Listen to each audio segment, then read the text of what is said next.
Welcome, my friends. I'm really happy to be with you again, even if it's only virtually. Today we decided to shoot in this beautiful open space that we call the Buddha Pavilion, on top of what Shaman Rinpoche used to call the Buddha Hill. He made a consecration of this place sometime before he passed away, so it's a place that is for us very important. It's a place in the middle of the nature where we can really feel his presence, and the wind is like his blessing. So if you hear the wind, think about his blessing.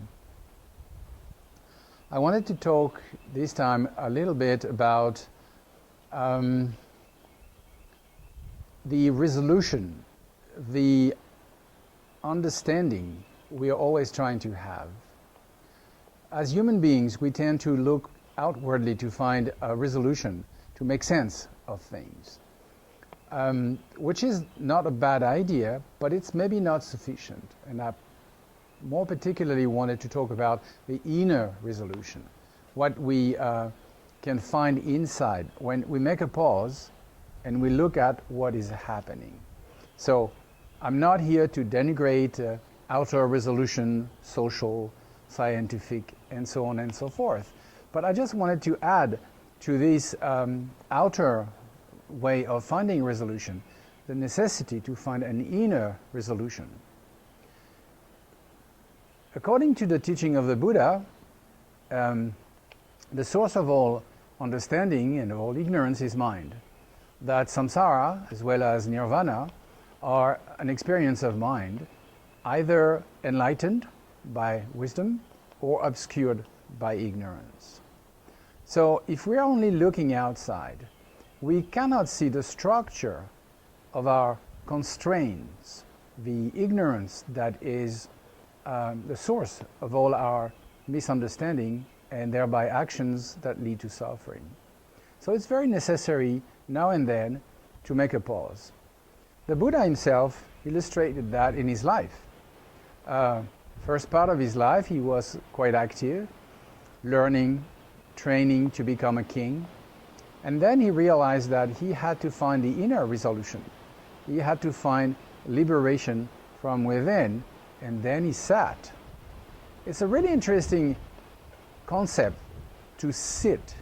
When we are always moving forward, we are a little bit like the walking man of Giacometti, this very linear man who is walking headlong towards what?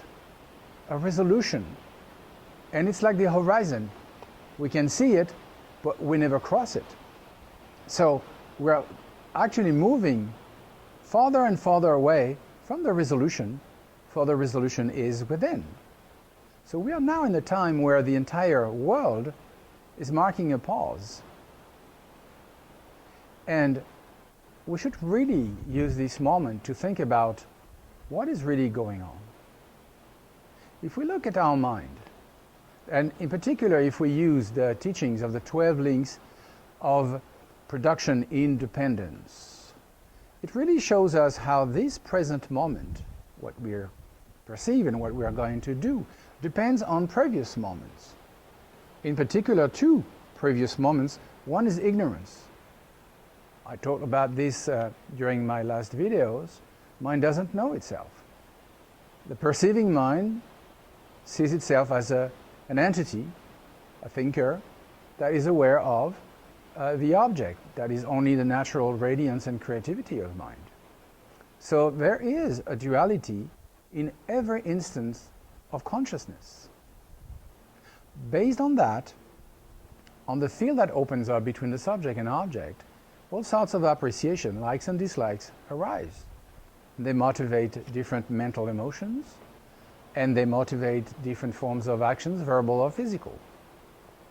So when we look at this, in this moment, we can see that based on the ignorance, that is basically here dualistic perception, there is a certain number of habit, predisposition, what we call samskara in Sanskrit, formatives, that sort of frame our presence to this moment in a certain manner.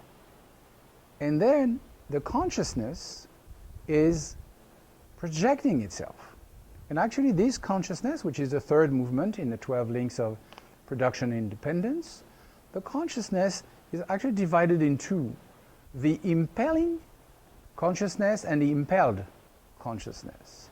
So impelling is headlong movement. And then impelled is the result of that. We're in a new situation. And because we have the impelling movement and the impelled resolution, we have a sense of a movement. We have a sense of time and space, then and now, here and there. All of that is just a mental construction that doesn't truly appear. It appears as a subjective experience and manifestation, but doesn't truly appear. And after that, the consciousness, impelled, so to say, is going to solidify it even more deeply. This name and form, the different perceptions and so on and so forth. So that it becomes more and more difficult to extract ourselves from the constraint, the frame of the five skandhas, the five aggregates. So when we try to find a resolution, make sense outwardly, and we ignore the inner constraint, we cannot find a really liberating solution. We find provisory solution, but not permanent solution or true liberation. So what we need to really do, and the blessing of this course, is that we have the time, when we find the moment where we can stay on hold, we can be on pause for a while. Let's use it. What do we know about what we know? Not much. All our perceptions are filtered by habits, by tendencies, by preferences. We are makeup artists. We color our world. When do we see really reality? Never. Because we are moving forward towards something, an horizon, somewhere over the rainbow. Now we're on pause. Let's stop making up and see what really happens. What we see is, yes, there is this strong habit of dualistic perception. Yes, what I see of the world is what I know through my own filters. As Anais Nin said, we don't see the world as it is, but we see the world as we are. And we can really pay attention to what is, and maybe begin to be able to see through the makeup. Don't buy the cheap narration that we are projecting onto things. And then turn the gaze inward into the perceiving mind, the mind knowing itself. A long time ago, there was a master who was later to be known as the sixth patriarch, Huineng.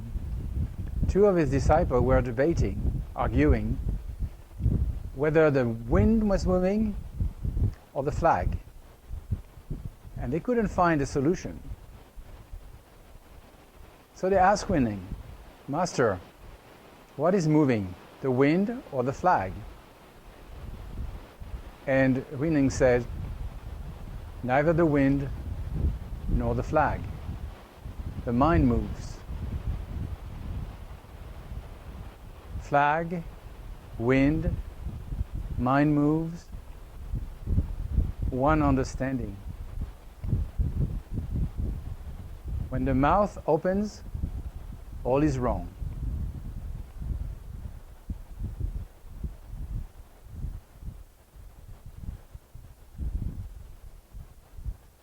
Once we find this resolution, when we find this liberation, all the actions that we may have to do will be inspired by love and compassion. And this is how you bridge the inner resolution with the outer resolution. The union of love and wisdom. And I would like to conclude on the closing verse of a very famous poem by the French poet Lamartine. The poem is called The Lake. And in the end he says, may the wind, the rocks, the water of the lake, may all say they loved.